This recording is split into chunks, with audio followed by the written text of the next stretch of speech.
Hello again, friends, and welcome to another segment here on Doc G's Wine and Spirits Review. Welcome to fall. You notice I'm inside now. It's a dreary, rainy day, so I couldn't think of anything better to do than come on here and talk to you about some wine.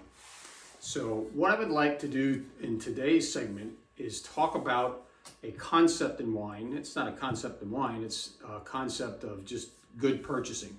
And we're going to mix the three letters QPR and apply them to wine. So if you're not an economy major or understand what QPR is, it simply means quality price ratio. And in wine, that can work to your advantage.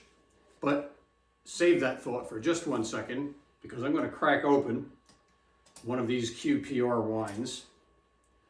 And when you say QPR, oh, here we go. Lovely sound.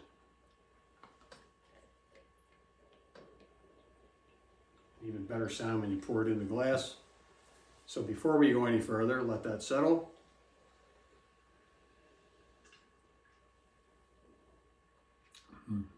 That's very good. Cheers and welcome. I forgot you're watching. So let's talk about QPR and what that actually is going to mean in wine. So the QPR concept, when you apply it to wine, is you want it to be a good QPR. And I'm going to give credit where credit is due. A number of years ago, as I began my wine journey, I came across a book called The Wine Trials. And it had a year attached to it because it came out. They call it the Wine Trials 2011. There had been a Wine Trials 2010. And it was through that book that they recommended a whole series of wine. And I think their concept was wines under $15 a bottle at that time. So obviously I read the book very thoroughly. I learned about the QPR and the way they talked about it in the book, and I'll post for you, so if you're interested in getting it. The way they talked about it was that the QPR for wines was important from this. When they stated it to me this way in the book, I was sold on it immediately. They talked about if you buy a $10 bottle of wine and you buy a $100 bottle of wine, not that these were costing that, but just for visual purposes, let's say this $10 bottle of wine, you get it, and you have this $100 bottle of wine. For those who are budget conscious and those who are not really worried about spending too much money on wine, we all know a simple math problem tells you that the $100 bottle of wine is 10 times more expensive than the $10 bottle of wine. And the premise in the book was very simple. Is your $100 wine 10 times better than the $10 wine? And that just turned a light on in my head. And I was never going to be one that really wanted to spend a lot of, I don't have that kind of disposable income. I'm doing okay, but I don't want to be out there dropping $100 or more on too many bottles of wine. So that meant a lot to me. And also in the book, they talked about, and they actually gave recommendations of wines at the time. And I discovered a few wines through that book, and they were wines that I had actually been drinking. This one on the table happens to be one of them, and I'm going to talk about that in just a minute. So the QPR that you want to do is you can determine whatever QPR point you want. If you think the quality price ratio, if you're going to spend $40 on a bottle of wine and you go, that's the best $40 I ever spent, then that's a good QPR for you.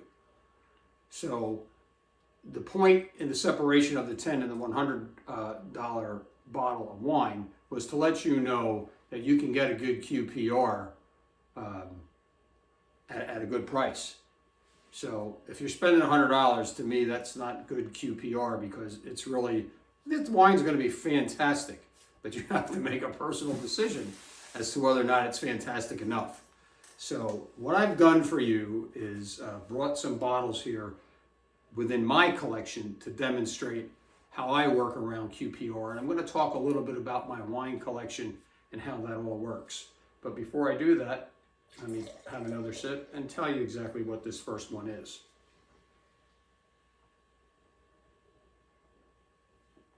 And then I'll have some suggestions on how to price wines for you and how many real wines to suggest today. So this is, let me put my readers on here for a minute. This is Domaine Saint Michel. It is a Brut Columbia Valley sparkling wine. It is a blend of Chardonnay, Pinot Noir, and it might even have a little Pinot Meunier. I think it's made traditionally. I didn't look up too much on it, but I do know that at the PA Wine and Spirit Shop, this is on sale for $11.50.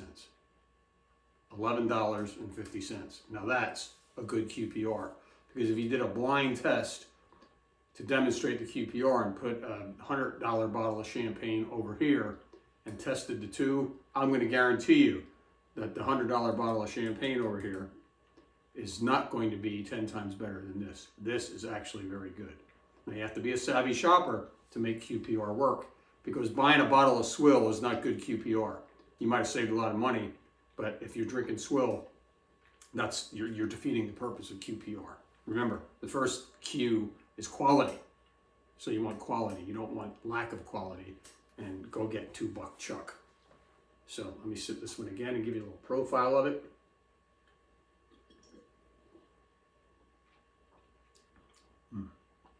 Very dry, nice and smooth. Got a little bit of that green apple on the nose. That's not going to make it through the night, my gang.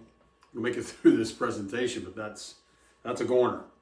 So let me tell you how I've tried to apply QPR to my own personal wine collection. I've assembled a number of bottles here on the table to try to demonstrate that. A red, a white, and I even put a rosé in, and I happen to have two bubblies here, but that's for a very specific reason. So I went through my wine collection. I have about, for those I don't share this too often, but I have about 430 bottles of wine in my, quote, cellar. It's on the other side of the wall here. And that's not 430 individuals. Those are, some of those are duplicates, and some, if I really like a wine, I might buy 3 or 4. I didn't break down how many actual wines I have, but I have 430 bottles. And the average price that I pay when I go from high end to low end, and you average it all out, I actually did the math, is approximately $21 to $22 on average. Now for me, I don't mind spending that. You might. So my point is, use QPR, try to find the best bottle of wine you can and get the best QPR so that it is, you would impress people with this one. I'm just telling you, and this one was in the wine trials. It's just where I found it. And I went out and tried it, and I was, oh my God, the credibility of that author went sky high once I tried one of the wines recommended. So on the low end of my wine spectrum, I have 75 bottles of wine. And again, that's duplicates, some of them, that are under $15 a bottle. And I don't really go look at price until I get a little antsy when it gets north of 40 and 50. But anything under that, if I really want to give a wine a try, I'm going to put out the money. But if I can save the money, like I said, QPR means a lot to me. So I have 75 bottles under 15. And the cheapest one that I have, least expensive, cheap sounds bad, is this Portuguese red here. I found this at the PA Wine and Spirit Shop through a recommendation of a friend, $8. And I've had a bottle. I still have 2 left. This is a fantastic Portuguese red wine. And again, I'm not here to sip it, but it got 92 points from Wine Enthusiast. It's a Portuguese red blend, which most Portuguese reds are. $8. It is the least expensive wine that I have in my collection. Certainly. I'm going to tell you, I know I have some wines in there that are 15, 16, 17 and up that are not going to be as good as this one. That's QPR. That's a good QPR. So that's that one.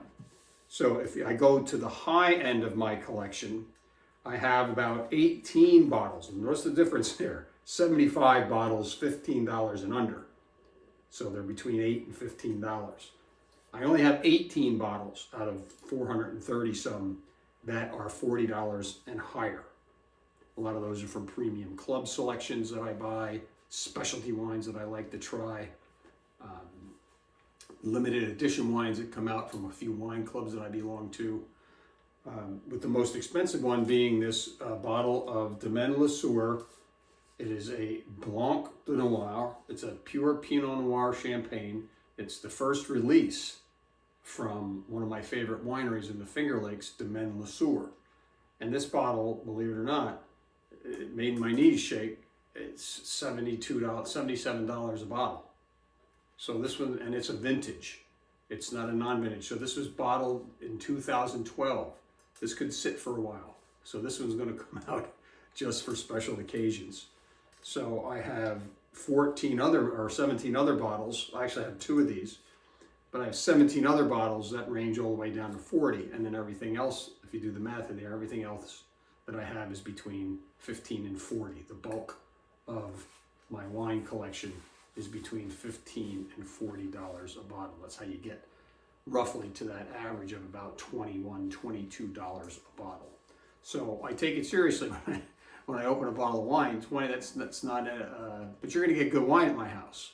Or if I bring you wine to somewhere, you're going to get decent wine because I've done the research. And I know I get some skunkers here and there, and then they don't come back. we don't buy those anymore. But that happens to me rarely. So so we talked about this one. This is a $13 bottle of rosé that I found on Wines Till Sold Out, WTSO. You can do it. They ship wines to PA, or they ship wines to a lot of other states as well. Fantastic rosé.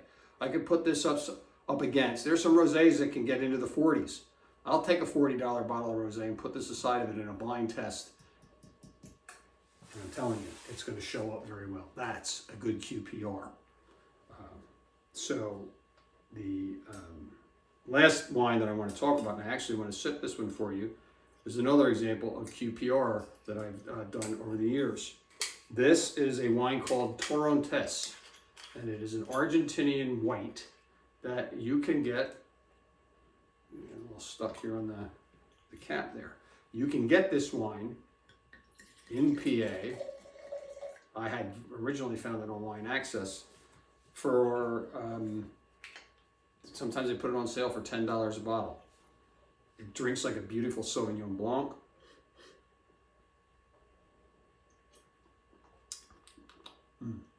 It's got a very unique flavor. Similar to a Sauvignon Blanc, I said, not exactly. But it has white flowers, pears, oranges, and passion fruit.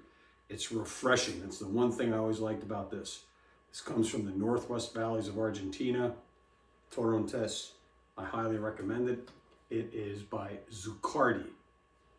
And you can find it. Google it. It's a wine that's got a very high QPR. You will wow your friends if you show up on their doorstep with that wonderful bottle of wine. You will wow them with any of these, but all the time you're wowing people, you want to be conscious of where your dollar is going as well. I'm totally aware of that. I totally respect it. And you don't have to spend a lot of money to drink great wine. That's the bottom line here. So on that note, cheers to QPR. I'm going to post the name of the book for you, and you can go do your own research on when you do your shopping and test out that whole QPR theory with your friends.